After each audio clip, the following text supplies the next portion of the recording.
Well, I'm joined now by Tobias Ellwood, a former Conservative MP and former Parliamentary Under-Secretary of State for Africa of the United Kingdom.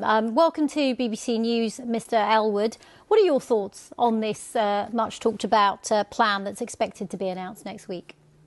Well, good afternoon. And yes, it is much talked about. The backdrop to this is that illegal migration is out of control and now ranks as the biggest concern in Britain, falling above the economy. And unless government demonstrates it's gripping this with workable policies and the numbers are brought under control, I'm afraid we're likely to see serious civil unrest, as well as further pursuit of populist but frankly daft solutions like leaving the ECHR, which I understand is actually only responsible for preventing the return of just 13 asylum cases since 1980. So can I just pick up on that? Because your party is one of the parties that is pushing for the UK to leave the ECHR, which of course for our viewers, just so they're clear, safeguards asylum seekers, gives them legal protections against forced removal if they face serious harm in the country that they might be sent to.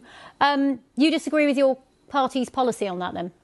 Yes, I made it very clear. I wrote an article during party conference to say this parroting of this idea that ECHR is going to be a cure-all solution. As I stress, since 1980, just 13 asylum cases have used the ECHR to prevent their return. So it's not going to answer our problems to do with migration, even if we leave the convention. Mm-hmm. The challenge is far more complicated than this. So it's right that we look at what other countries are doing. We are experiencing record crossings in the Channel, yet in Denmark, applications, I understand, are at a 40-year low. And that's down to those robust rules that could be absolutely introduced here, specifically assigning temporary residence for refugees rather than this automatic permanent settlement, meaning once a country of origin is safe to return, then the refugees are expected to head home. I mean, I think one of the questions, Mr Ellwood, and we're going to speak to someone in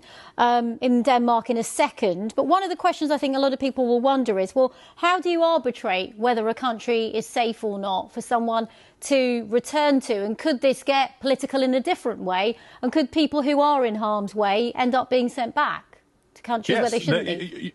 These are absolutely important questions, and it raises the absolute question about what are we doing to prevent these countries, failing states, from their governance and security deteriorating. We've cut our aid budget, and it used to be something that UK was good at leading at, rallying other countries to help at source. But we've lost the appetite there to help improve security and governance in these places. So I hope that any consideration in adapting Danish-style immigration policy will be accompanied with improving our soft power skills to help put fires out at source, so asylum seekers can be returned or even deterred from leaving in the first place. Sudan is the biggest live example of that, a country that Britain is very, very close to, given our history. And yet, what are we doing to make sure that that returns to a safe place? Instead, we're seeing it move into a Rwanda massacre, as we saw in the 1990s. Sort these problems out at source. That can then be part of a wider strategy